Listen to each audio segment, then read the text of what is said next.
Então, boa noite. Hoje a aula da disciplina de manifestações literárias no Paraná vai versar sobre a obra do Emílio de Menezes, esse paranaense menos paranaense, né? Era paranaense sim, mas passou muito da vida dele no Rio de Janeiro. O nome dele é relacionado a outros nomes que circulavam ali na Belle Époque carioca, né?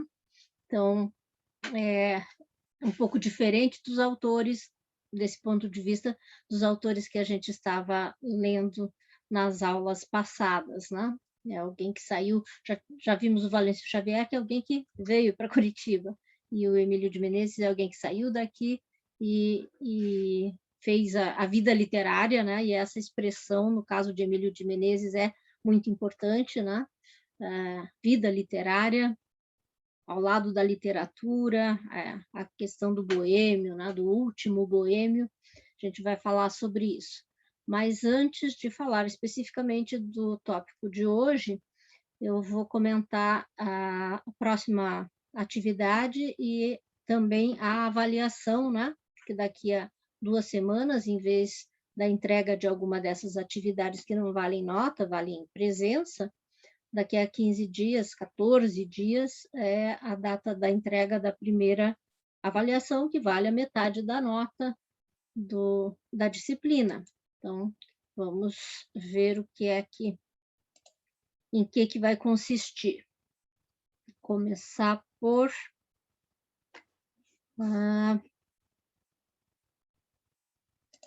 acho que por aqui dá certo.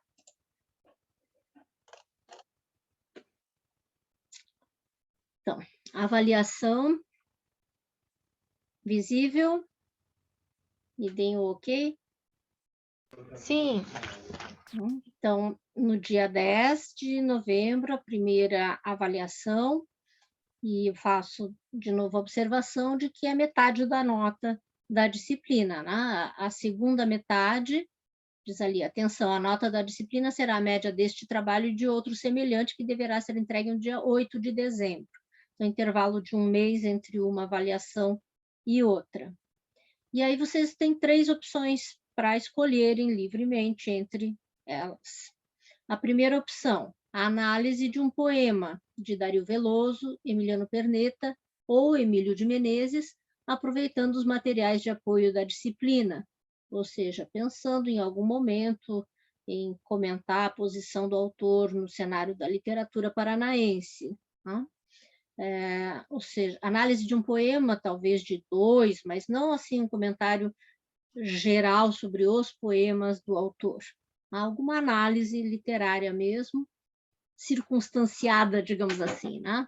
Pensada dentro desse panorama um pouco maior. Essa é a primeira opção. A segunda opção é trabalhar com o mês da gripe. Né? Também, mesmo comando, né? Aproveitando de alguma forma os conteúdos, as referências bibliográficas, pensando no fato de que é Curitiba que foi focalizada, né, pelas lentes e palavras do corta e recorta do Valêncio Xavier. E a opção 3, redigir um texto avaliando o lugar do Paraná na literatura brasileira até 1946. Um pouco mais de pesquisa, um pouco de historiografia, mas bastante aberto, assim, daí não é a questão de analisar algum autor em particular, mas de fazer uma espécie de apanhado, né, de história da literatura paranaense em sua primeira fase, né, os quase 100 anos que tem entre a emancipação do Paraná e o advento de Joaquim, né, a publicação do grupo do Dalton Trevisan, que veio para abalar as estruturas, né, e para trazer o modernismo finalmente, pelo menos esse é o discurso, né, dos moços de Joaquim, de trazer o modernismo que não tinha nem dado as caras por aqui ainda para o Paraná. Em qualquer uma das 3 opções, o tamanho, a referência entre 3 e 5 páginas, como referência, Times New Roman 12, espaço 1,5, tá? mas não precisa nem ser Times New Roman, nem precisa ser fonte número 12, só para ter um parâmetro. Então, não é tão curtinho quanto as outras atividades que vocês vinham fazendo. E aí a questão de sempre tomar cuidado com as referências, com as citações, né? Se é transcrição, coloca entre aspas, indica de alguma maneira de onde foi extraído, não só de onde vagamente, mas de que página, ou se for de site, colocar em que data foi o acesso ao site.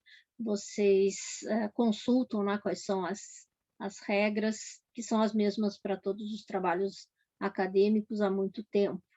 Então, está ali escrito da seguinte maneira: mencione todas as fontes de pesquisa nos padrões da ABNT, tanto para as citações como para as referências bibliográficas.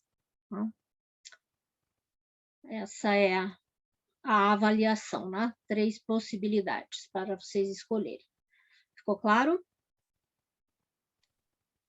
Sim, só uma pergunta, precisa de capa, alguma coisa, Não, ou não, para não. colocar nome, cabeça? Só Não, o texto o mesmo. nome sim, o nome, mesmo que esteja no Teams, eu acho sempre prudente, até para vocês, né? Quem não coloca o nome, claro que estando no Teams eu estou vendo o nome ali na plataforma, mas tenham esse cuidado por vocês mesmos, na questão de direitos autorais e tudo. Sempre coloquem o nome de vocês nas atividades que forem entregues. E não custa um cabeçalhozinho, né? Sim. Até para vocês Mas também. capa, essas coisas não precisa. Não, não, não. Tá. E a questão de introdução, desenvolvimento e conclusão também não se coloca dessa forma formalmente, né? Separado. Mas a gente sempre espera que o começo sirva de introdução e que a parte final sirva de conclusão, né? Aquela lógica da construção de algo que é argumentativo, que tem, vai trazer alguma coisa que queira ser convincente, né? Então, a boa regra que vale para um texto de 30 linhas, vale para um paper, no caso aí não é um ensaio, porque é curtinho.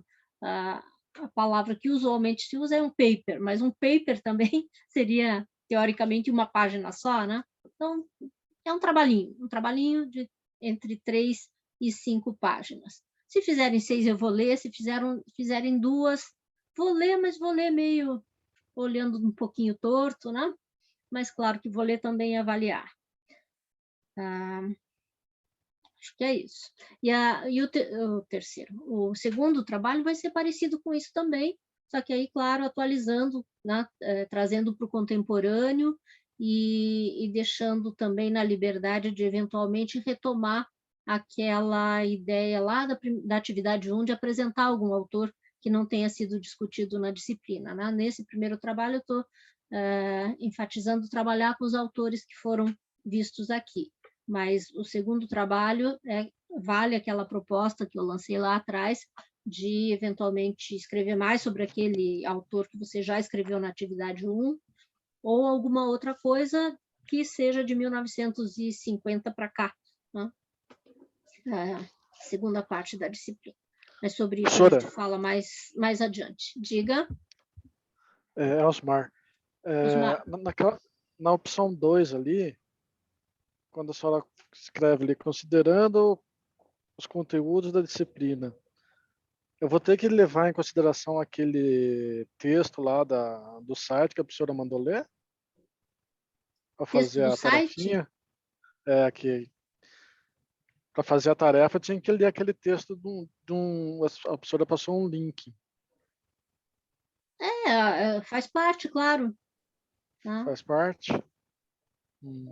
Eu vou tentar ler, você já me enviou, né? Tendo escrito Já. sobre o mês da gripe, de repente pode realmente ser uma segunda versão do mesmo texto. Eu pretendo no final de semana ler e devolver. Não, porque eu vou fazer, mas não vou fazer aquele tema que eu coloquei na tarefa. Eu vou falar sobre outra coisa.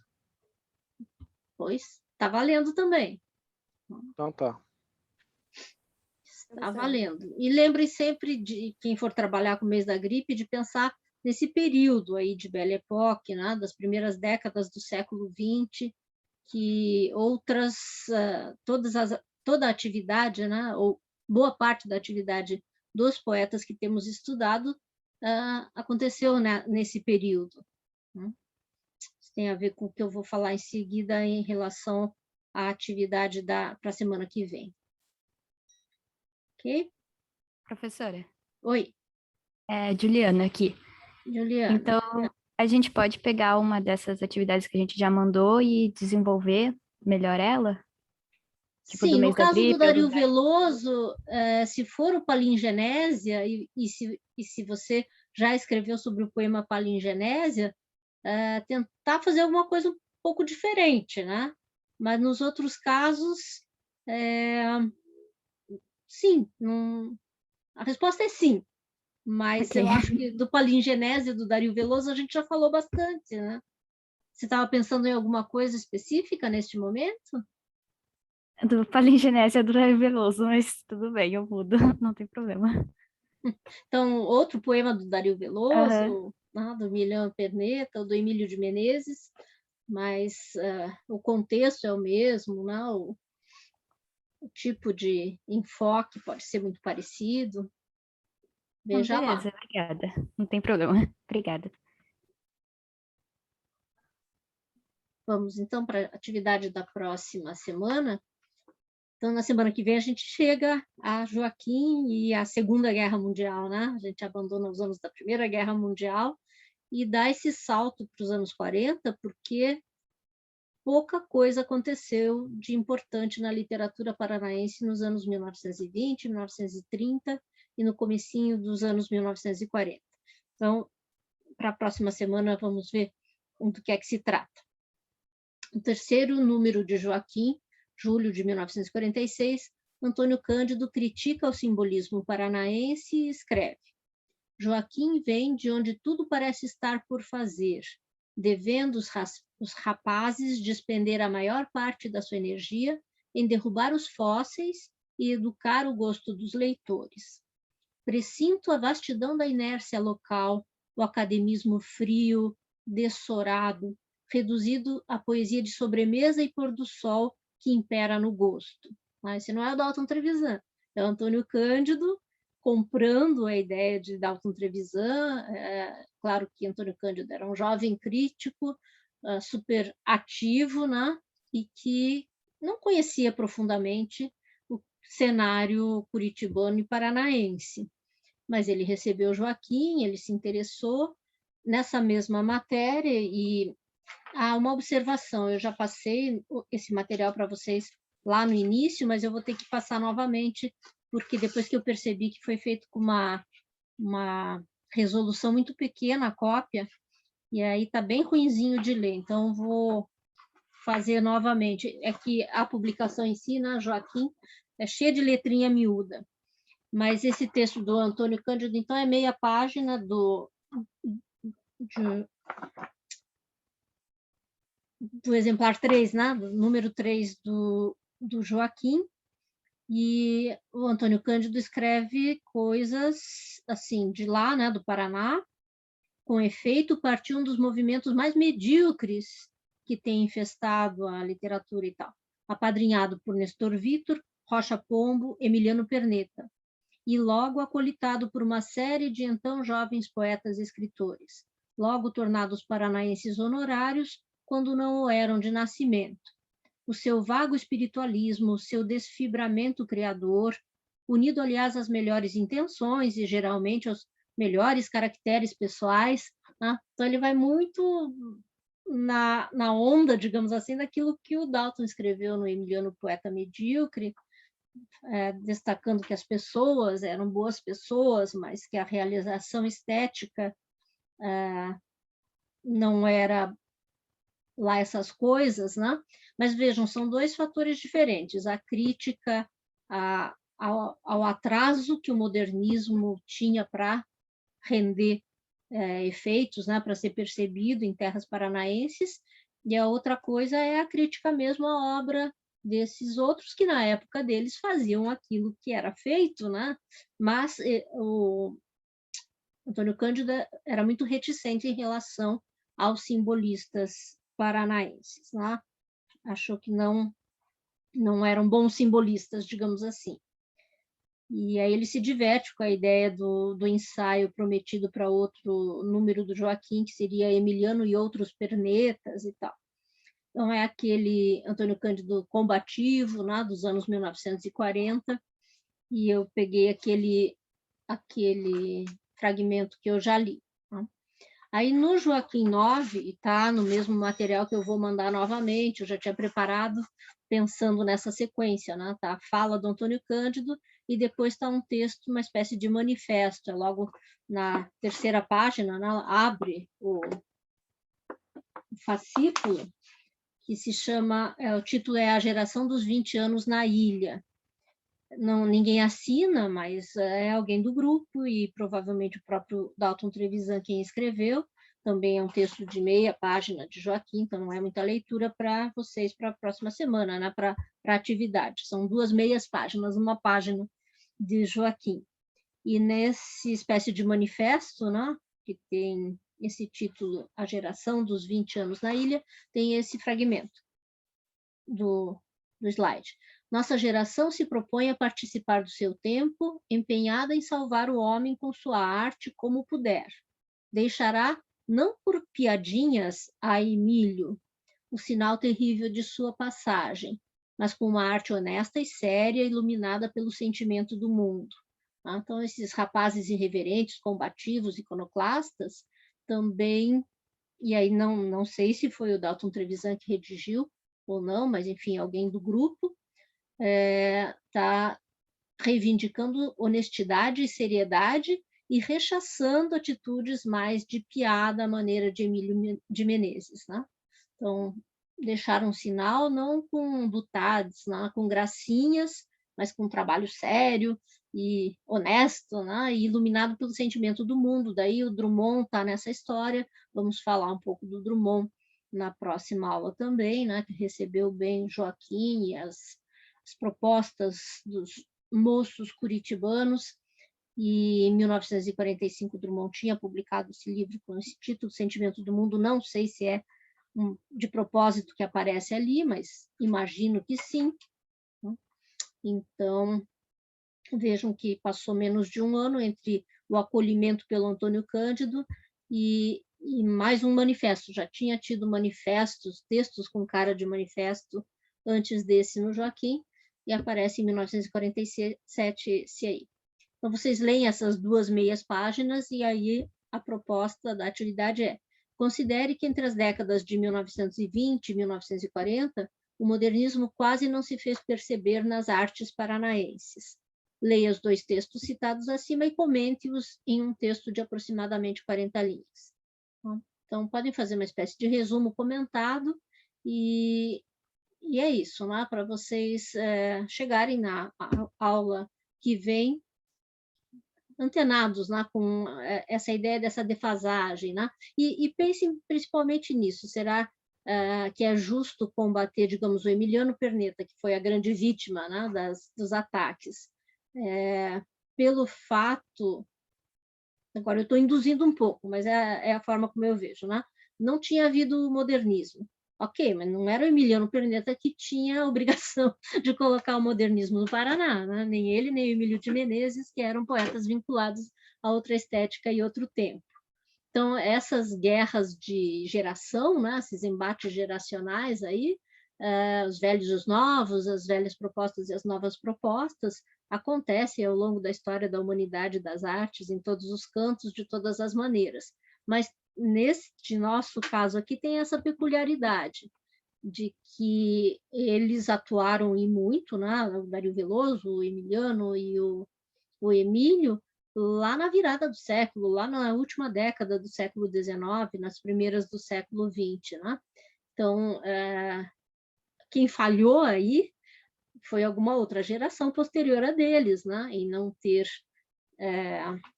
atuado na literatura, renovado as letras. Né? Então, considerem isso. Né? Tem aí um gap, né? Tem um buraco sobre o qual a gente vai falar, mas que efetivamente os nomes que produziram e que não são os próprios que continuaram produzindo, né? Dario Veloso continuou produzindo, por exemplo, mas esses outros não são nomes conhecidos hoje em dia praticamente e tal, então a gente fala um pouquinho sobre isso também na próxima aula. Ok? Quanto à atividade 5?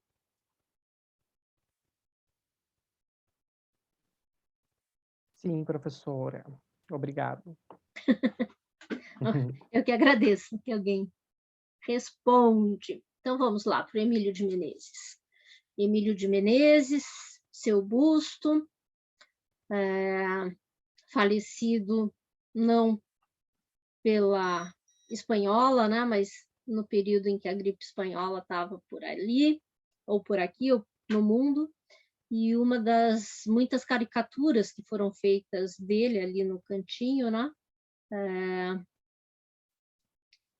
mostrando esse sujeito grande, né, que ocupava bastante espaço e que se colocava de uma forma muito marcante na sociedade da sua época, tá? Falando mal em versos de muita gente, sendo admirado e temido, né? Aquela língua ferina, então o nome dele é relacionado muitas vezes ao do Gregório de Matos, não como Boca do Inferno, mas a ideia é essa, né?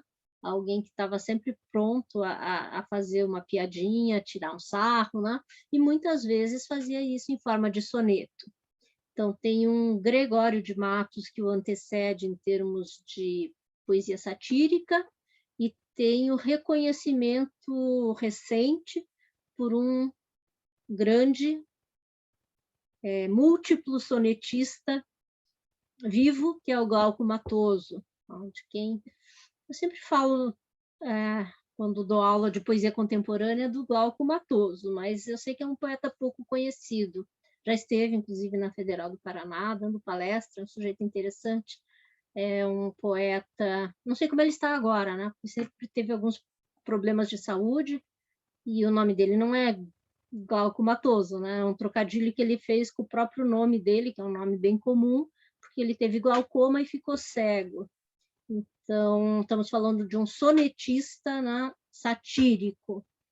Outra característica ligada ao Glauco Matoso é que ele sempre escreve sobre a preferência sexual por pés, por cheiros de pés, né? Isso é muito específico dele, não tem nada a ver com o Emílio de Menezes, mas só para situar, tá?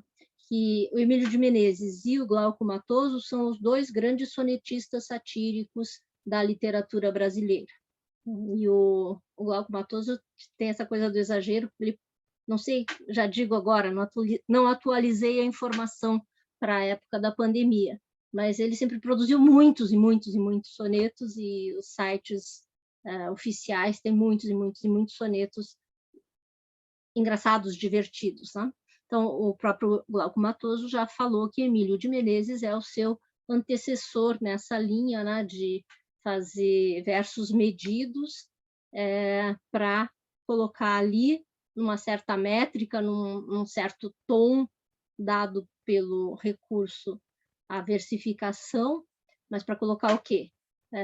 Ideias espirituosas, mas muitas vezes muito ferinas, muito mordazes, né?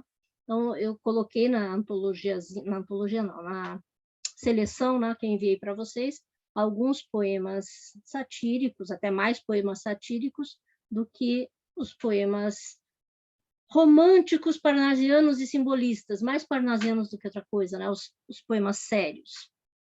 Então, esse homem não perdia uma piada, e por conta disso a biografia acaba chegando junto com a obra, né, quando se fala dele.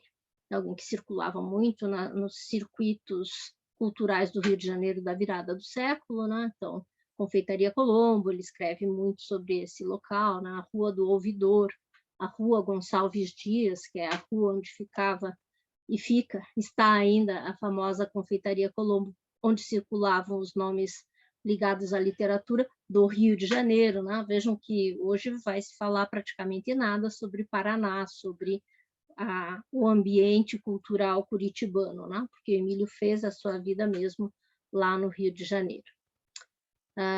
Aqui o resumo de uma tese que foi defendida no Rio de Janeiro, em 2014, por Luciana da Costa Ferreira, uma pesquisadora, e o título é Entre a Colombo e a Academia, o intelectual boêmio Emílio de Menezes. A academia e especificamente a ABL. Então, pensem no sujeito que conviveu com Machado de Assis, né? Não foi Machado de Assis, um dos fundadores, o principal, né? O pai da Academia Brasileira de Letras. Emílio de Menezes teve uma relação conturbada com a Academia Brasileira de Letras. Primeiro refutou a ideia, depois quis entrar, quase que não conseguiu entrar, entrou, mas não conseguiu tomar posse. Então, a tese da Luciana Ferreira gira em torno disso e interessa ler o resumo todo para a gente criar mais um caminho de entrada para essa personalidade, né? A personalidade do Emílio de Menezes sempre chega antes do que a obra dele. E a tese também reflete isso. Então, o resumo diz: a proposta deste trabalho é desenvolver reflexões sobre a figura do escritor paranaense, lá no Rio de Janeiro. A pesquisadora não deixa de colocar que ele é paranaense. Emílio de Menezes, datas de nascimento e morte. A análise foi centrada nos aspectos biográfico e bibliográfico e no que diz respeito à sua ambiguidade em suas trajetórias pessoal e profissional. O satírico transgressor contrastava com o bem comportado poeta parnasiano. O boêmio da confeitaria Colombo com o imortal da Academia Brasileira de Letras. Sua obra satírica era comparada à do escritor baiano Gregório de Matos. Já o seu apreço pela forma poética, pelas formas mesmo, arrancava elogios dos críticos da época. O auge da tensão entre o satírico e o lírico ocorreu na luta empreendida entre o escritor e a academia, na redação do discurso de posse à cadeira de imortal. A censura do discurso de posse pela instituição machadiana criou uma das mais comentadas polêmicas literárias da Belle Époque brasileira.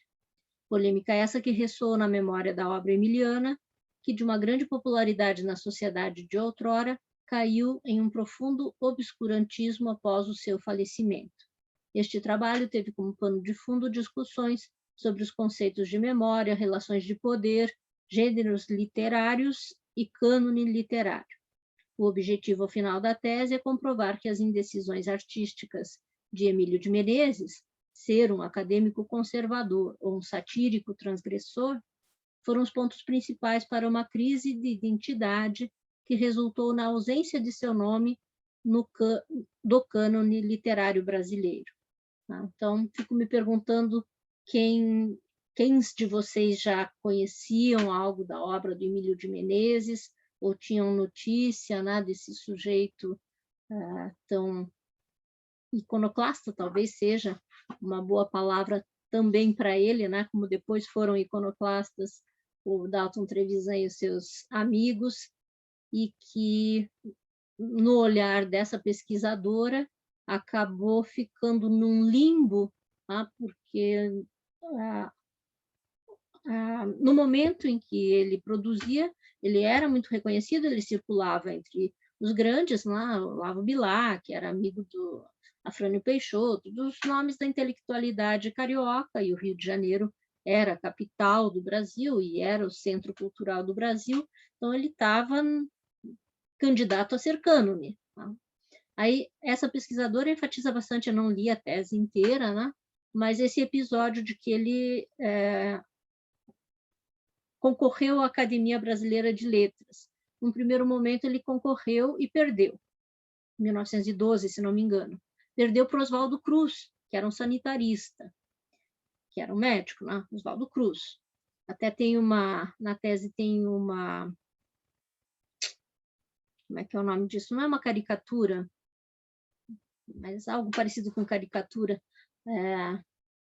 Não é HQ também, agora me faltou a palavra, né? Mas a imagem do Emílio de Menezes, barrado na Academia Brasileira de Letras, e se dirigindo, então, ao Instituto de Manguinhos, né? Que até hoje é onde fica, essa região do Rio de Janeiro, onde fica a Fiocruz, agora se chama Fiocruz, faz lá a vacina, deixa eu ver, quem me ajudou aqui, uma charge, Egon, exatamente, obrigada. No Instituto de Manguinhos, hoje Fiocruz, se desenvolve a ciência, né? E o Emílio de Menezes perdeu, então, a sua vaga na academia para um cientista. Então, aparece ele batendo lá em Manguinhos e a charge, né, ironiza essa situação dele, que ele poderia ir lá estudar os insetos, porque, afinal, ele já tinha um certo apreço por elementos de botânica, e algumas coisas trocadilhescas que era bem a cara do próprio Emílio de Menezes. E o curioso é que a pesquisadora conta que o próprio Emílio de Menezes não se sentiu tão mal assim por não ter conseguido, naquele momento, entrar na Academia Brasileira de Letras, e até fez, como sempre fazia, troça disso, né? Daí teria comentado assim que o fato de que Oswaldo Cruz não tinha escrito nada, era um médico, né? Na França também acontecia esse tipo de coisa, né? A França como modelo de uma academia conservadora, né? A Academia Brasileira de Letras machadiana foi toda concebida com base no que era a Academia de Letras da França. E aí o Emílio de Menezes teria dito que ele não se incomodava de ter ficado de fora, que na França também entram pessoas como Oswaldo Cruz, que não escrevem nada, né? Que a academia tem outras funções. Isso é um discurso que até hoje se ouve, que é verdadeiro em relação às academias de letras, né? Tanto que no Brasil já teve aquele caso famoso do Zerbini, né? Que era um famoso cirurgião plástico, que também só tinha escrito alguma coisa de medicina, entrou na Academia Brasileira de Letras, digo no Brasil. O Oswaldo Cruz também é do Brasil, mas digo na minha época, né? A época do Oswaldo Cruz eu não acompanhei. E aí depois ele acrescentou Emílio de Menezes, dizendo que, perguntaram para ele, mas quem na Academia Francesa que não é escritor e tal? E ele teria dito que o Alexandre Dumas, né, que escreveu Os Três Mosqueteiros, né, que ele teria entrado por um critério parecido com o do Oswaldo Cruz, né, porque Oswaldo Cruz também tinha os mosquiteiros, né, porque ele corria atrás dos mosquitos, pesquisava a vacina nos mosquitos e fez lá um trocadilho com os mosqueteiros e os mosquiteiros, e era assim o Emílio de Menezes, né? Aparentemente tirava tudo de letra, mas também quando ficava irado diz que era difícil de lidar com ele, né? Mas depois, no ano seguinte, ele se candidatou novamente a uma vaga e foi eleito. Só que não conseguiu tomar posse por conta desse imbróglio de um discurso que ele mandava e censurava, ou porque ele falava mal das instituições, ou porque falava mal de alguém, tá? Então acabou não tomando posse efetivamente, ou tomou posse à distância, alguma coisa assim. O que importa é o que ela coloca ali, afinal, para que lado que ele pendia mais, né? O poeta parnasiano e tal, o boêmio, linguarudo, né? Vamos ver alguns poemas, então, né? Primeiro um poema, os poemas hoje vão aparecer ilustrados. Poemas parnasianos, claro que a ideia nunca é ilustrá-los, né? Quando vocês forem dar aula de parnasianismo para os alunos de vocês, se isso acontecer, tem lá o vaso grego, não coloquem um vaso grego do lado, não façam o que eu estou fazendo hoje aqui. É bem excepcional isso. O outro poema descreve o muro, não coloquem o muro gretado do lado, né? Mas como a romã não é uma fruta tão frequente, ou, enfim, por outros motivos, eu coloquei a figurinha aí da romã, né? E esse é um dos poemas sérios de uma sequência que tem vários poemas falando de vegetais, de árvores, de flores, que está na sequência que eu passei para vocês, né? Tem lá Ao Pinheiro Morto, ao Pinheiro Morto não, tem um soneto que se chama Pinheiro Morto e ele dedica ao Paraná, assim como outros poetas que a gente já viu. Muitos dos poemas do Emílio de Menezes eram dedicados, né? Havia um dedicatório a alguém. Pinheiro Morto não é a alguém, é ao Estado, né? Então, Emílio de Menezes sempre se colocava como paranaense, né? Lá no Rio de Janeiro. Depois tem um que é sobre a Vitória Régia, que eu vou comentar na sequência. Esse sobre a romã, outro sobre o girassol e outro sobre o hibisco, né? Uma sequência aí floral e todos sonetos de versos de 12 sílabas, alexandrinos, bem parnasianos em geral. Ele era muito mais para o parnasiano do que para o simbolista, e tinha um pouco de romântico também, né? Da série que eu enviei para vocês. O primeiro poema, Melancolia, é bem romântico. Depois vem esse do Pinheiro Morto e a romã, né? Depois eu volto para a Vitória Régia. Vamos lá. Mal se confrange na haste a corola sangrenta e o punício vigor das pétalas descora. Já no ovário fecundo e entumecido, aumenta o escrínio em que retém os seus tesouros. Flora. E ei-la, e surge a romã, fruta excelsa e opulenta, que de acesos rubis os lóculos colora, e a casca orbicular, áurea e eritrina ostenta, o ouro do entardecer e o paunásio da aurora. Fruta heráldica e real em si, traz a coroa, que o cálice da flor lhe pôs, com o mesmo afago com que a mãe natureza os seres galardoa. Na forma hostil, porém, de arremesso e de estrago, lembra um dardo mortal que o espaço cruza e atroa nos prélios ancestrais de Roma e de Cartago. Bom, me admiro que eu não travei a língua nesse poema, que é bastante sonoro, mas é bastante estranho, né? Veja a quantidade de vocabulário botânico, por um lado, né? Mas de vocabulário raro, a ponto de eu ter gastado bastante tempo tentando descobrir o que é o tal do paunásio da aurora, e eu tenho algum erro de digitação, não localizei esse vocábulo em lugar nenhum. Tá? Então, a quantidade de palavras raras nos versos do Emílio de Menezes não é uma exceção. Se vocês leram, vocês viram que em vários outros poemas também ele aposta na palavra difícil, né? Então, pense no tipo de acusação que já foi feito tantas vezes, né? Aos poetas parnasianos simbolistas do Brasil, da Torre de Marfim, afastados da vida, né? Com uma poesia ornamental, ou como a literatura sorriso da sociedade. A expressão literatura sorriso da sociedade é dessa época, e é de um dos acadêmicos, lá, Afrânio Peixoto, que justificava: quando a sociedade está feliz, ela faz literatura.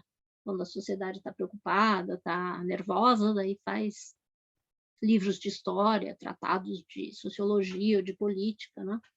Mas no momento em que a sociedade sorri, ela cria literatura. Então, para muitos isso, né, assumindo assim um aspecto muito, de novo falta a palavra, alienado talvez, né, em relação às questões sociais e tal.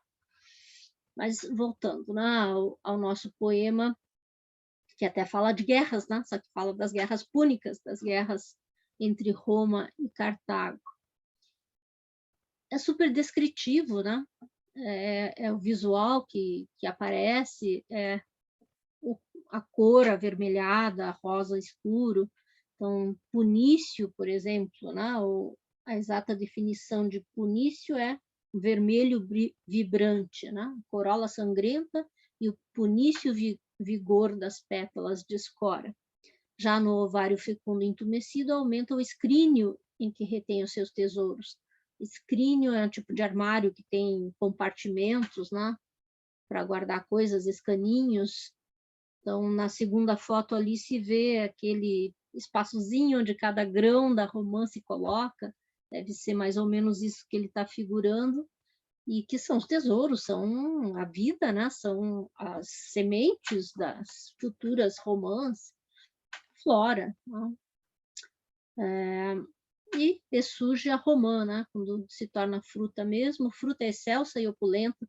Também parnasianos não economizam nos adjetivos. Então, excelso, se é excelso, opulento já é um pouco redundante, mas vejam que o andamento do verso é perfeito, né? as sílabas se encaixam no ritmo que o verso alexandrino pede. Ele era um ótimo poeta. Questão de gostar dessa espécie de uso dos tratados de versificação. Ele até fez soneto para o tratado de versificação, que um colega dele escreveu na época, talvez até Olavo Bilac, não me lembro. Fez um soneto desse tipo para elogiar o lançamento do tratado de versificação. Então, nos tratados de versificação dessa época, tinha lá regras e tinha sugestões para que o pé não fique quebrado, né? Aquelas minúcias muito caras aos parnasianos, né? Que iam atrás dessa multiplicação das formas de se encaixar ideias em formas perfeitas. E nesse caso a ideia é de que a romã é uma fruta muito bela, né? E que por um lado é muito bela e por outro lado ela se parece com uma arma, né? Com uma arma de combate. Então, essa ideia da arma aparece no segundo terceto. Mas vamos para o primeiro, não, para o segundo quarteto ainda, né? E eila, e surge a romã, fruta excelsa e opulenta, que de acesos rubis os lóculos colora. De acesos rubis os lóculos colora. É um verso um pouco raro também, inteiro ele, né? Vamos ver o que é lóculo mesmo? Cavidades. Lóculos, locais pequenos, né? Os lóculos, os buraquinhos ali. E a casca orbicular, né? Formato de orbe, meio arredondada. A casca tem o formato da fruta, claro. Áurea e eritrina ostenta o ouro do entardecer e o paunásio da aurora. São colorações, mas vejam que numa toada diferente daquela dos simbolistas.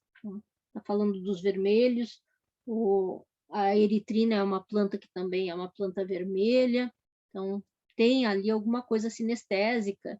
E para quem, como por exemplo o próprio Fernando Gil, né, que tanto estudou esse momento e esses poetas, como ele considera que parnasianismo e simbolismo no Brasil andaram muito juntinhos, aí a gente pode encontrar, né, essas sinestesias simbolistas. Mas é um poema descritivo, é um poema muito mais parnasiano do que simbolista. Fruta heráldica e real, em si traz a coroa que o cálice da flor lhe pôs. Ali a coroazinha visível na imagem. Com o mesmo afago com que a mãe natureza os seres galardoa. Esse terceto flui mais, não tem vocabulário raro, né? E fala uma verdade, né? Que a romã tem uma coroa. Na forma hostil, porém, e aí vem o final, né? Essa violência da romã.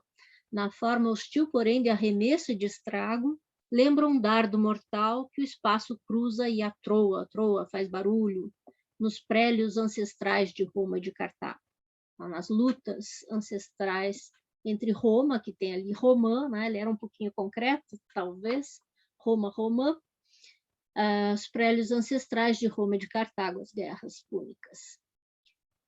A ideia da romã como arma, quero acreditar que vem da ideia da granada, né? Porque a romã ou granada é a mesma fruta e existe essa ligação de chamar a granada, aquele instrumento explosivo, né? Que tem o formato dessa fruta, por conta disso, né? A granada, o armamento, acho que ainda é usado, né? A granada é assim, cheia de coisinhas lá dentro que vão explodir. O Emílio de Menezes não empregou a palavra granada e falou em dardo mortal, mas as coisas estão de alguma maneira relacionadas, né? Então, lembrem da granada, que é atirada, que tem um formato muito semelhante a esse dessa bela fruta, né, de uma bela cor, que é a romã. Gostaram da romã, do Emílio de Menezes?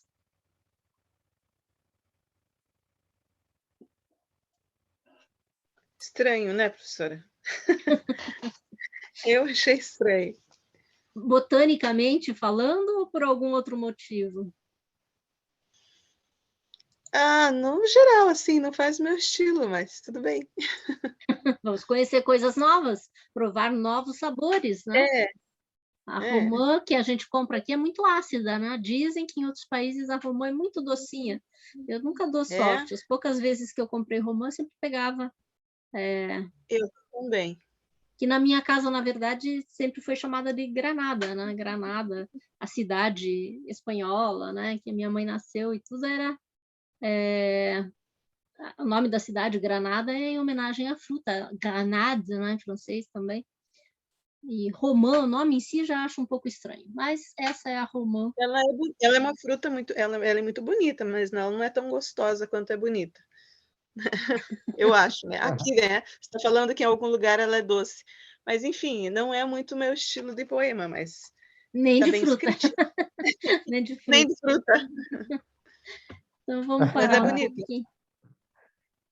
Mas tem a sua beleza, né? Eu achei Pois incrível. você achou Eu achei incrível a incrível, prof. construção aí, as sonoridades, dá para se divertir com É, os fês, com os cês. a Pensem no fê, construção, a no cê, no sonoridade. quê. Diga, Egon. Sim, sim. A sonoridade, a construção do texto, as possibilidades de interpretação, talvez. E aí a professora vem com a informação de que ela também se chama Granada, né, que eu não conhecia, só conheço como Romã. Então, aí, com esse conhecimento, talvez a pessoa atribua ainda mais significado, né, ou outro significado ao texto. Eu achei bem incrível. A professora citou que ele é mais simbolista do que Não, parnasiano, é não. isso? Que nesse poema eu até vejo algo de simbolismo, ao contrário de Aham, vários outros que são descritivos e que são, assim, exemplos notáveis de parnasianismo, né? Do sim, parnasianismo descritivista. Nada sim, acontece, alguma coisa está sendo enfocada em todos os seus detalhes e sai um belo poema em endecassílabos. Isso é muito típico do parnasianismo.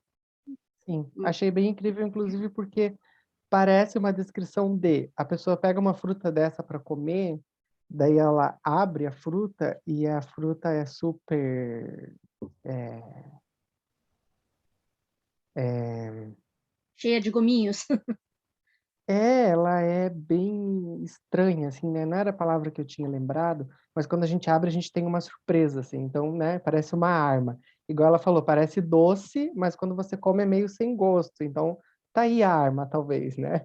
Ela te engana. Então, toda essa atribuição de sentidos, assim, deixa o texto incrível. Posso falar? Claro. Não, porque eu não quero atrapalhar o raciocínio do Egon. A ideia essa relação com o outro nome da fruta, que eu também não conhecia, isso realmente faz toda a diferença. Quando você faz essa analogia, né? Não é nem uma analogia, se é o nome da fruta mesmo, aí faz diferença realmente na interpretação do poema, né? Fica mais interessante.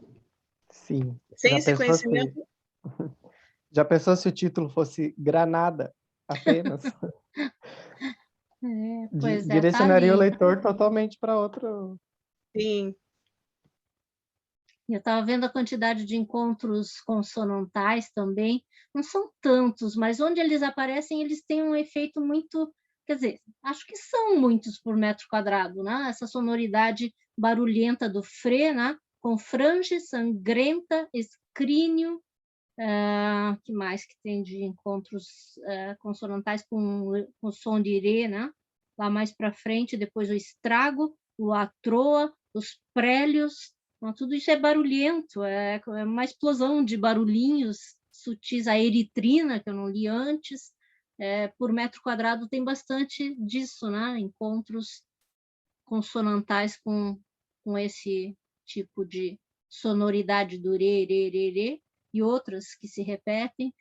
Digo, nesse poema eu consigo ver um Emílio de Menezes até meio antecessor dos concretos aí, o tipo de efeito sonoro que ele consegue arranjar. Então, Amanhã na feira todos vão procurar as romãs. Parar um pouquinho.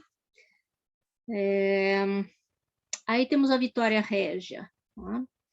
Que está na seleção, não fiz o slide para a Vitória Régia, mas está na seleção que eu enviei para vocês. E é um poema dedicado a Rafaelina de Barros, né? A segunda mulher, dizem, o grande amor da vida do Emílio de Menezes. Está ali no álbum de Rafaelina de Barros. E aí entra um pouco de fofoca também, né? Essa segunda esposa, companheira, sei lá, do Emílio de Menezes, para que ele ficasse com ela. Antes de ficar com ela, levou, dizem, murro, soco do marido, né? Porque ambos eram casados, estavam tendo um caso. Rafaelina era bem jovenzinha, né? Já era casada, com seus 18 anos, mas teve um caso com o Emílio de Menezes. E dizem as más línguas que teve um teretetê com Machado de Assis também. Então, essa Rafaelina de Barros era uma escritora, né? Jovem, e se teve um caso com o Machado de Assis, provavelmente não é verdade, mas ela trocou cartas com o Machado de Assis, uma jovenzinha, letrada, né? Pense nessas mulheres da virada do século. Então, de antes da virada do século, acho que foi logo que ela conheceu Emílio de Menezes, ela era tão jovem, né? E o Machado de Assis ainda era vivo, ele morreu em 1908. Isso foi lá nos idos de 1890, alguma coisa. E a troca de correspondência entre Rafaelina de Barros e o Machado de Assis foi em torno das traduções do poema do Edgar Allan Poe, O Corvo. Então, se a gente pega o livro, a edição que junta as várias traduções do poema O Corvo, quem foi meu aluno de Teoria 2 sabe que eu adoro esse poema, que sempre trabalho com mais de uma versão, né? A versão não, o original do Edgar Allan Poe, alguma versão em francês, que a gente não trabalha, mas vê lá que existe, né? Que são famosas, de Baudelaire, de Mallarmé, talvez eu esteja citando errado, mas os grandes poetas simbolistas franceses traduziram o Corvo, e das traduções em português, são muito famosas, a do Fernando Pessoa, né, em português de Portugal, a do Machado de Assis, e aí tem a de Emílio de Menezes também, que é diferente, que é em sonetos, enfim, ele fez também uma tradução bem original do poema O Corvo, do Edgar Allan Poe. Pense, um poema que logo que foi produzido, já foi traduzido muitas e muitas vezes, e não é fácil, né? Ele é extenso, mas isso é a história do Corvo. Então, conta a história que esta moça escreveu para o Machado de Assis pedindo a tradução, e que eles se encontraram para falar sobre o Corvo do Edgar Allan Poe, e aí alguém supõe que tenha sido a pedido do Emílio de Menezes, porque ele também estava fazendo na mesma época uma tradução e soube que Machado de Assis tinha feito e não tinha publicado a dele. Acabou a fofoca, voltemos para a Vitória Régia, que é o poema que está dedicado a essa moça, né? E depois o Emílio de Menezes já tinha sido casado, né? Acabou se separando, ficou com ela e ficou para o resto da vida. Foi um grande amor mesmo, né? Ficou com a Rafaelina de Barros. Diz o soneto em homenagem a ela, eu vou fazer a leitura, né? O primeiro verso deste soneto eu acho incrível. Não sei se eu gosto, mas eu acho incrível. Que diz assim, se vocês tiverem, né, tá no material de vocês. A com crase. A tona ingrata e hostil de tétrica palude. Para mim isso é de uma sonoridade, de novo, com os três, né?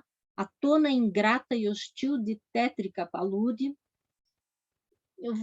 Se eu fizer a leitura inteira do soneto, é claro que ele será valorizado, mas vai gastar bastante tempo, então eu vou parar de verso em verso para fazer algum comentário, tá? Me perdoem, depois vocês leem a sequência toda dele. Então, à tona, porque a Vitória Régia é uma flor que fica à tona de um hostil palude, né? Nos pântanos que nascem, lembrem daquela história das flores que nascem do lodo, né? A Vitória Régia é uma dessas flores, tipo flor do lótus, né? Que nasce onde não se esperaria que nascesse uma coisa tão bela.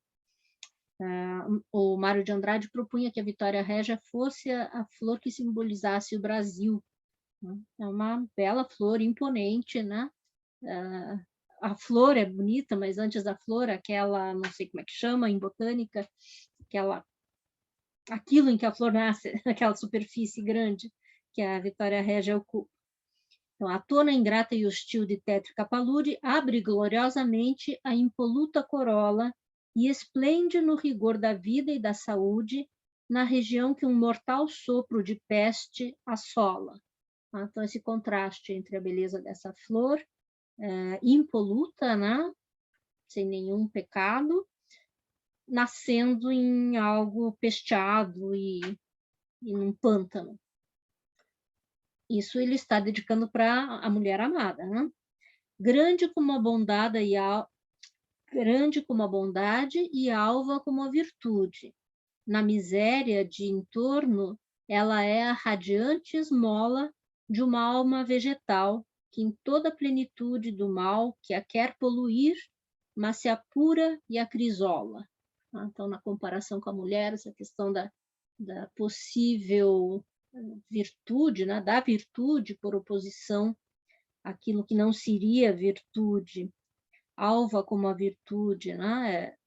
Poderia ir para o lado da poluição, mas não, a flor mais se apura e acrisola, se apura, né?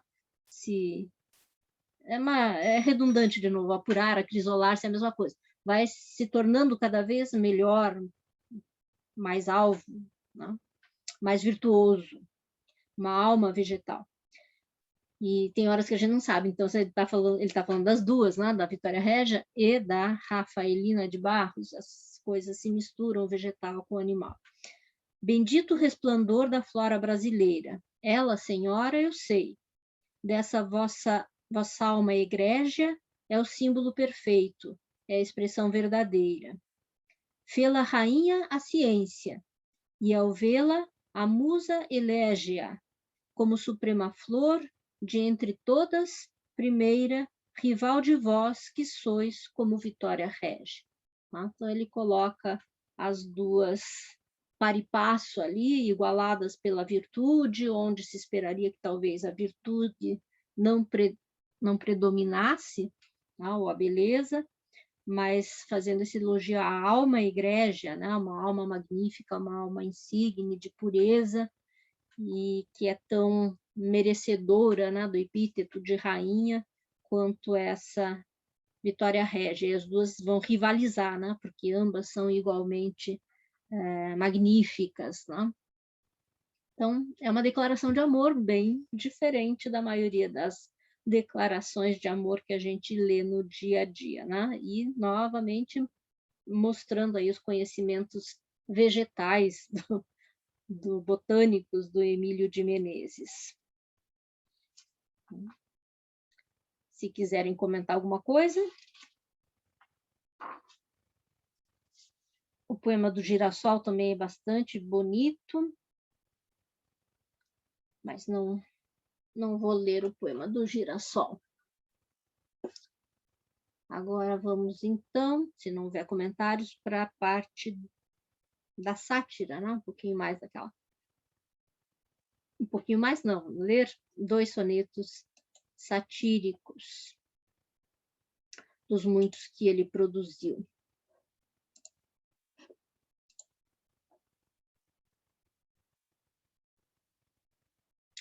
Então, da parte satírica, muitos e muitos são estocadinhas em algum inimigo público, às vezes, eu não conheço a maioria dos nomes também, né? Assim como imagino que vocês não conheçam, não sei, alguém que estude especificamente esse período, né? E a vida literária no Rio de Janeiro do início do século, a maioria dos nomes acaba passando batido, né? A gente não sabe quais foram aí as escaramuças entre o Emílio de Menezes e esses contemporâneos dele.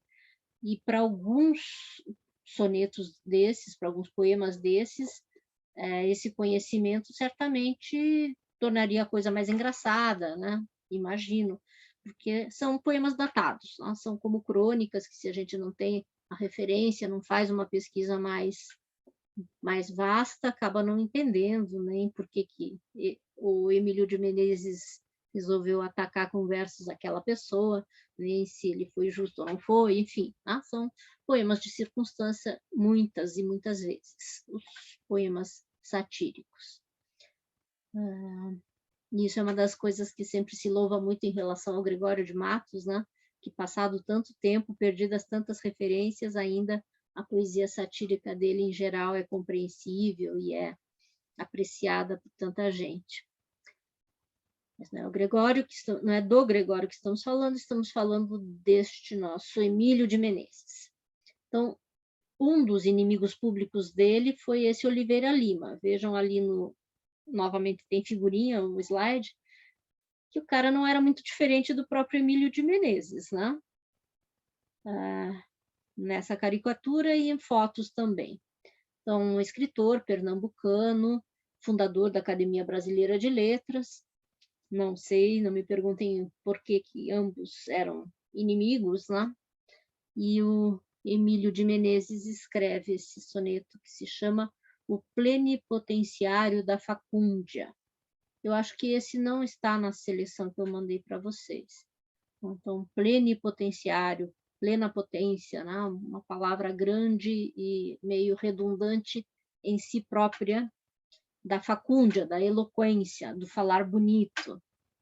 Então, me ocorre assim, era o Roto falando do esfarrapado, né? Porque os dois compartilhavam algumas características aí desse falar. Provavelmente, né? Imagino que Oliveira Lima fosse muito afetado, ele era político, era jurista, fosse de uma fala muito afetada pelo que a gente lê ali. Mas em vários pontos, os dois até eram meio parecidos. Então, o que o Emílio de Menezes escreveu para o Oliveira Lima? De carne mole e pele bambalhona, ante a própria figura se extasia. Como Oliveira, ele não dá azeitona. Sendo Lima, parece melancia. Atravancando a porta que ambiciona, não deixa entrar nem entra, é uma mania. Dão-lhe, por isso, a alcunha brincalhona de paravento da diplomacia. Não existe exemplar na atualidade de corpo tal e de ambição tamanha, nem para intriga igual habilidade. Eis em resumo essa figura estranha, tem 1000 léguas quadradas de vaidade por milímetro cúbico de banha. É divertido, mas o homem deve ter se ofendido bastante. Agora, vê se você gostou. Vejo que a questão não tinha pensado desse ponto de vista antes, mas o Emílio de Menezes gostava dos vegetais, né? Fala da oliveira e da lima. Claro, né? O nome já atrai para si esses comentários botânicos de novo, né? Como oliveira, ele não dá azeitona. Sendo lima, parece melancia. É divertido pensar nos formatos dos corpos, né? Nesse bullying, mas é um gordinho, né? Um obeso, brincando com a obesidade do outro. Oi? Mas, pois é, porque ele também era gordinho, né? Então, quer dizer, Gordinho, não é por isso, eu acho. Vamos falar palavra. Não é por Obesos, isso, né? Não é essa obesos. questão. Então, não acho que seja, não é essa a questão, é que ele não ia com a cara mesmo, mas ele escreve muito bem para ofender o homem deve, eu não gostaria de um poema assim endereçado a mim. Tá muito bem escrito, muito legal, achei. E tem vejam que o vocabulário muda bastante, né? Os poemas satíricos não vão trabalhar com a palavra raríssima própria do parnasianismo, mas também tem uma variedade de vocabulário bastante grande, né? Mas palavras mais acessíveis e fazendo troça em cima da verve desse diplomata, né? Oliveira Lima era jurista, era diplomata. Então, um diplomata que sabe lá como é que se comportava, né? Exatamente, mas a brincadeira, a maldade acaba indo para a questão corporal, né? Dentro daquele politicamente incorretíssimo, né? Que que existe e existiu sempre ao longo da história da humanidade. Mas esse é apenas um exemplar, né? São muitas outras e de muitas outras maneiras, né? Nesse caso foi bastante voltado, né, para o formato físico, para o corpo do Mas inimigo, mas outras vezes, claro ele que não é por aí. Oi? mas ele Patrícia? coloca ali, dá bem a impressão assim de uma pessoa muito muito vaidosa mesmo, né? Muito, porque ele fala 3.000 léguas quadradas de vaidade. Então, uma pessoa muito assim. Se acham. E daí, por ser assim, acaba sendo uma pessoa que. Cadê ali a. Cadê? Ele tem uma pessoa que faz intrigas e tal, então não, ele faz uma relação ali, mas o foco não é isso, né? Não é apesar dele citar, mas o foco é realmente a maneira do cara ser, né? Eu tive uma imagem assim bem bem ruim Negativo. desse Oliveira ali, Esse um cara Oliveira ali. muito arrogante, né? E o princípio é aquele princípio da sátira e da caricatura, né? Exacerbar as características negativas, né? Puxar para o lado caricatural, exacerbando determinadas características e deixando outras de lado, né? Então, isso é o princípio da sátira, né? E da caricatura, que é a sátira sem palavras, né? Sátira em imagem mesmo. E o título eu acho ótimo, né? O Plenipotenciário da Facúndia, só aí já tem palavras grandes e poderosas para falar desses excessos, né? Ok. E aí tem o lado muito característico dessa época também, a gente já falou do mês da gripe, né? E já falamos de outras questões sanitárias com Oswaldo Cruz, né? E aí aparece um milagre, né? A propaganda, e aí o Egon vai se divertir, certo, né? Com os sonetos que foram mesmo a partir de contratos publicitários, né? Então, no caso de um milagre, é uma propaganda, o anúncio do xarope Bromil. Tem ali ao lado, novamente, as figurinhas. Abaixo aqui tem uma... Deixa eu ver aqui no chat. O publicitário poderá avaliar melhor, né, o efeito publicitário dos versos do nosso amigo Emílio de Menezes.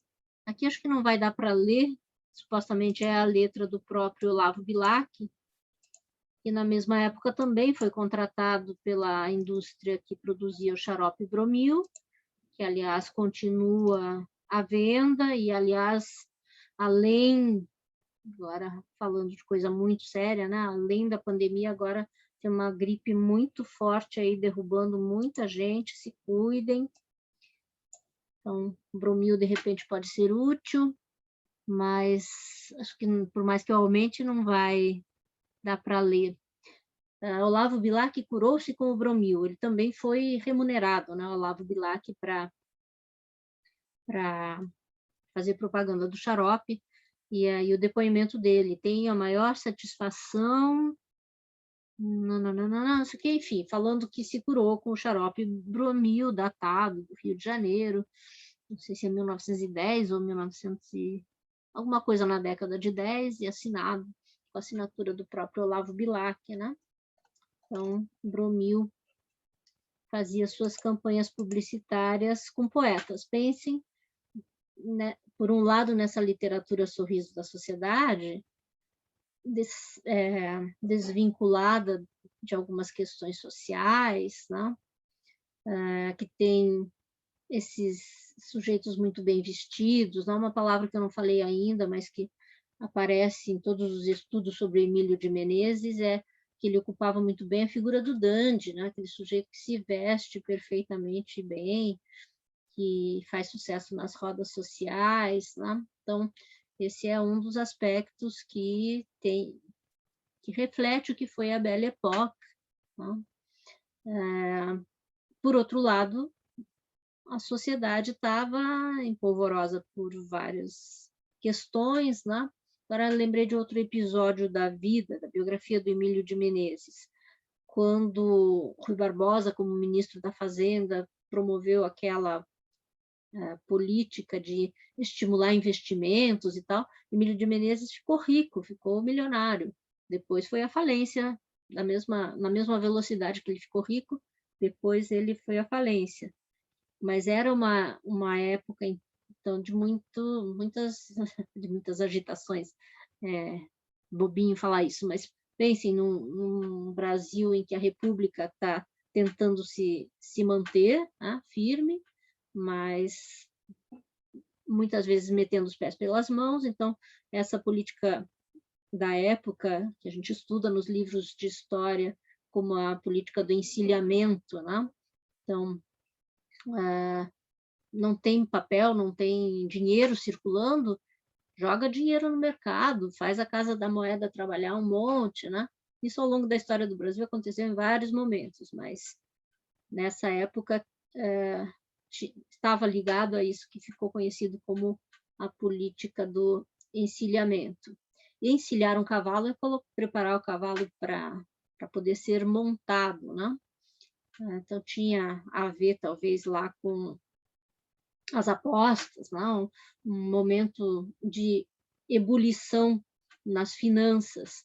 O Emílio de Menezes até se beneficiou bastante disso. Então, por um lado, esses poetas que estariam fora da sociedade de alguma maneira, ou as letras deles, por outro lado, esses sujeitos que estão vendendo o seu trabalho para anúncios, que estão participando das campanhas públicas que aconteceram, né? Ainda mais esses que moravam no Rio de Janeiro, o que acabava repercutindo por aqui também, né? Emiliano Perneta participou de algumas dessas, né? Pelo menos enviavam os textos, né? Os discursos para apoiar as causas. Então, não tão alienados assim e nem tão Torre de Marfim assim, né? Porque é outra contradição, é a Confeitaria Colombo e a Academia Brasileira de Letras, por outro lado, um Olavo Bilac, tido havido como o príncipe dos poetas, acho que é até isso que está escrito ali, príncipe dos poetas brasileiros. Nasceu Emiliano Perneta, era o príncipe dos poetas paranaenses, o Olavo Bilac era o príncipe dos poetas brasileiros, que estava lá na sua Torre de Marfim, mas que estava fazendo propaganda para o xarope Bromil. É uma das propagandas que aparece no mês da gripe, exatamente, aí a gente vai fazendo os links, né? As coisas vão se interligando. Obrigada pelo comentário. Então, o texto do Emílio de Menezes fala sobre o xarope Bromil, um milagre é o título, né? Lira. Se qual o azeite anda por cima, nada muda do branco para o preto, e nem perde a verdade a preço e estima pelo fato de a expor em tom faceto, como tudo que existe cabe em rima, bem cabe um atestado num soneto. Por isso, a ideia que hoje aqui me anima, nestes 14 versos, lhe remeto. Pode afirmar por toda a eternidade aos 1000 que sofrem e aos descrentes 1000, que isso que aí vai é a essência da verdade. Da horrível tosse que me pôs febril, dei cabo usando apenas a metade de um milagroso frasco de Bromil. Ele demora para chegar no assunto um pouco, né? Faz todo um preâmbulo sobre a verdade que aparece sempre, né? É bem retórico, né? No começo ele fala sobre o valor da verdade no primeiro quarteto, né? A verdade vai aparecer em algum momento, assim como o azeite aparece, não se mistura com a água, né? Nada muda a verdade e nem ela perde valor pelo fato de que alguém expõe a verdade com um tom faceto, né? Em tom de brincadeira. Então, ele prepara o seu leitor, né? Cliente virtual aí, né? Projetado para ser alguém que vai comprar o xarope. Escute isso, porque isso é verdade, não é porque eu estou falando em tom de brincadeira que não é verdade. Eu vou dizer lá na frente é uma verdade. E já que tudo cabe na rima, né? A segunda estrofe é bem acessível, né? Com tudo é possível fazer poemas. Então, um atestado cabe em um soneto, e o soneto tem seus 14 versos e tal, é aqui que eu vou falar a minha verdade. Tá? Tudo vai preparando o assunto. E o primeiro terceto também ainda não fala de xarope nem de doença, né? Só fala que existem alguns que sofrem e não acreditam, mas sofrem de que não acreditam em que, né? Pode afirmar por toda a eternidade aos 1000 que sofrem e aos descrentes 1000 que isso que aí vai é a essência da verdade. Então, ainda está na retórica de que é verdade o que eu vou falar lá na frente. E aí é que entra o assunto finalmente. Da horrível tosse que me pôs febril, dei cabo, usando apenas a metade de um milagroso frasco de bromil. Tá? E aí é super fluida também a linguagem. Um verso de que eu gosto muito é o último do primeiro terceto. Que isso que aí vai é a essência da verdade, né? Tem as 10 sílabas certinhas, parece que é mais extenso que os outros, tem muita palavrinha, se a gente fizer a escansão de uma certa maneira, vai dar mais do que 10 sílabas, mas aí a gente junta as vogais que tem que juntar. Se fosse no presencial, acho que eu ia lá para o quadro negro, ia fazer a escansão do verso, porque com muita maestria, não é verso de pé quebrado, né? Ele funciona perfeitamente como um decassílabo, como tem que ser, né? Para quem quer ocupar uma forma fixa de uma maneira eficiente. E lá no final, né? O grande finale, o verso de ouro, é de um milagroso frasco de bromil. Então, até nisso, a regra parnasiana, né, de deixar para o último verso a solução, a resolução de toda a ideia, né, tá ali. Ele não anuncia no começo que é do bromil que ele está falando e reserva esse efeito final, né, para quem acompanhasse o raciocínio dele até o final. E aí vocês podem se perguntar, será que a maioria da população lia sonetos como esse e entendia, né? O público que estivesse doente, estivesse tossindo? Em quantidade, é claro que eram menos pessoas do que, bom, isso é óbvio, né? Do que hoje. Mas a função que a poesia tinha, né? Até onde a poesia chegava. Então, essa revista, onde eram estampados os versos, claro que era uma elite que tinha acesso a isso, mas essa elite econômica que correspondesse à elite letrada da época, né? As exceções eram muito poucas, de alguém que não fosse da elite, que fosse letrado. Esses gostavam de poesia, conviviam com poesia, a poesia tinha um papel muito intenso nas suas vidas, nas suas existências, né? Isso certamente se perdeu e não é de ontem, já faz bastante tempo que a poesia passou a ocupar um lugar diferente, lugares diferentes. E a publicidade, de novo, quem sabe talvez quem possa falar sobre isso seja o Egon, né? Publicidade continua recorrendo em alguns momentos a trocadilhos, a frases de efeito, a frases que um poeta faria, mas não com toda essa verve, né? Essa extensão de um soneto em decassílabos. Percebam que esse não é em versos de 12 sílabas, né? Que é aquele verso mais parnasiano ainda.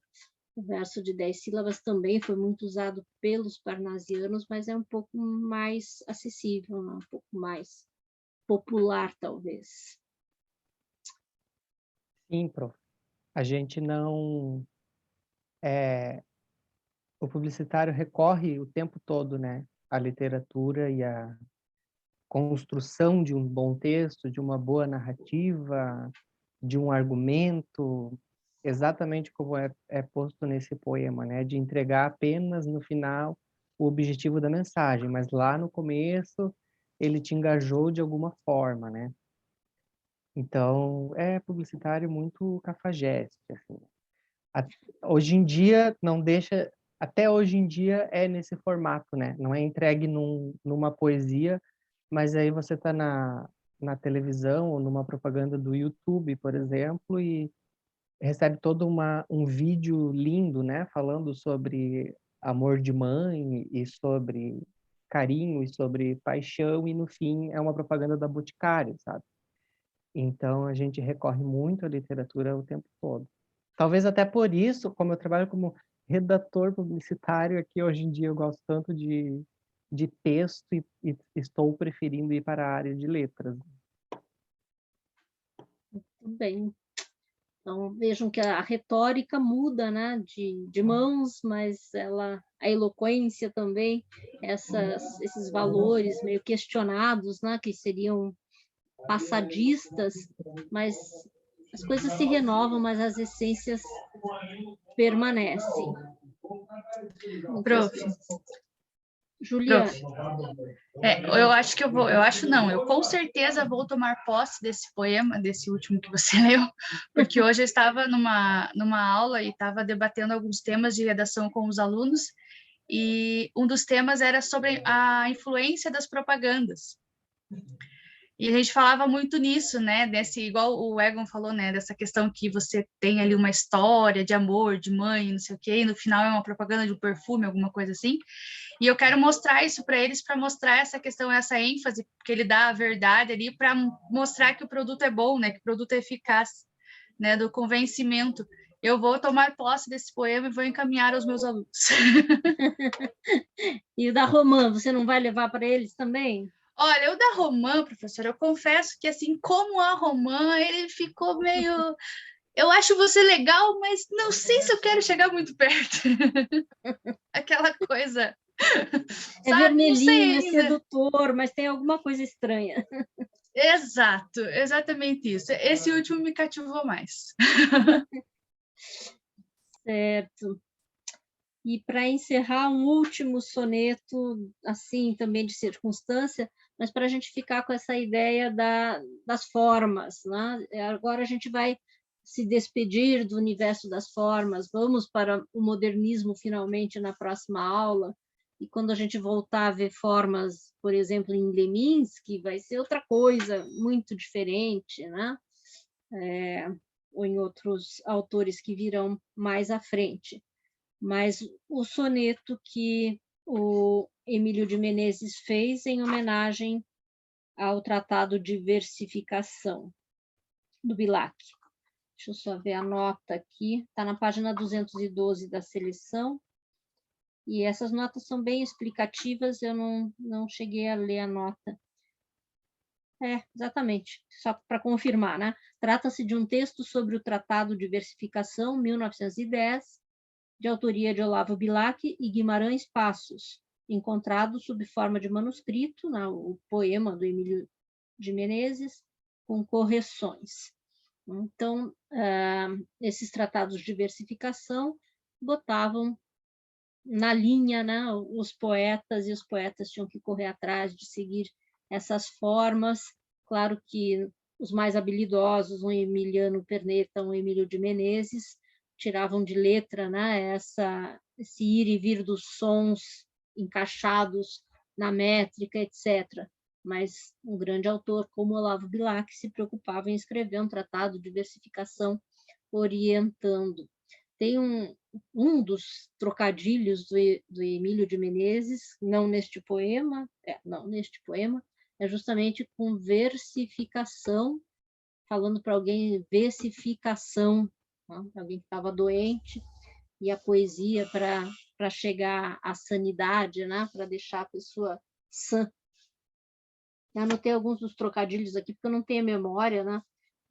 Para uma mulher que estava com um belo colar, ele falou que ela estava com... Alguém falou que era de diamante, e ele ensinou diamantes. Uns trocadilhos muito, assim, fáceis, né? Mas era com isso também que ele se divertia ou ofendia os seus interlocutores, né? E aí, sobre o Tratado de Versificação, ele escreveu: mais um trabalho de Bilac e mais outro também do nosso Guima, aquele tal de Guimarães Passos. aquele o poeta de maior destaque e este outro mestre emérito da rima. Em novo livro vieram dar o baque no Castilho, que andava em grande estima, outro autor, no caso de Tratado de Diversificação, né? Com tal livro que a crítica embasbaque, até um novo é capaz de uma obra-prima. Velhos e novos, pois, sem demora, comprem do Alves a esplêndida edição desse novo que o poeta a arte melhora. Poeta, não basta ter imaginação, a arte do verso e de buscar agora no Tratado da Versificação. Então, numa época em que os poetas, os Olavo Bilac da vida, lançavam seus poemas metalinguísticos, né, de ser como o ourives, que talha o verso delicadamente, com a maior precisão para transformar o verso numa joia, né? Tinha os caminhos a serem seguidos. O Tratado de Versificação do Castilho já era lido e apreciado por todo candidato a poeta e ajudava os novos, né? Mesmo um novo era capaz de uma obra-prima se seguisse as regras dos tratados de diversificação. Eu acho divertido essa parte, eu acho bem divertido. Mas agora, além desse, tem também o do Olavo Bilac, porque para um poeta não basta ter imaginação, ele tem que ter a arte do verso nesse sentido das regras de versificação, né? Então, isso que para a gente soa tão antiquado e tal, é antiquado por um lado, por outro lado, vejo que os poemas efetivamente eram bastante ricos, não que agora não sejam, são ricos de outra maneira, né? E ainda bons sonetistas continuam existindo, né? Pensem nos contemporâneos que continuam admirando e poetando na forma de sonetos, que não são poucos, né? Falei do Glauco Matoso, que faz soneto nessa coisa satírica aí, né? Mas tem tantos outros, né? Que continuam praticando essa arte. E talvez consultando os manuais de versificação. Pensando agora quem é que vai me ajudar? Um nome tão presente, né? De alguém tão presente que eu sei que vários de vocês conhecem, e que faz lindos sonetos, e que é super moderno, e é professor de poesia, e é tradutor, e já esteve na Federal do Paraná várias vezes. E agora me fugiu o nome do homem. Estou vendo a figura dele aqui na minha frente. Deixa para lá. Enfim, ainda existem sonetistas de mão cheia, né? Mas a gente vai parar de falar em sonetos e apresentar sonetos com o fim desta sequência de poetas ligados à estética parnaso-simbolista. Aí muda um pouco o tom, né, das produções, e a gente vai ver também mais prosa na sequência, tanto do Newton Sampaio como do próprio Dalton Trevisan, né? Acho que quando chegarmos na Lucy Collin também eu vou trabalhar com conto, não com poesia, não tenho certeza disso ainda. Do Leminski não será a prosa, né? O catatal, porque este semestre concentrado também não faríamos jus ao catatal, vendo ele super rapidamente e tal, né? Catatal é uma obra em prosa do Leminski riquíssima. Vamos trabalhar com poemas. Do Leminski, com certeza, serão poemas. E poderíamos até trabalhar também com campanhas publicitárias, né? Leminski foi outro poeta publicitário em ação. Mas ficam por aqui, então, os exemplos dessa poesia medida, rimada e tal, a partir de cartilhas. Ok? Então, vou encerrar. Pode falar?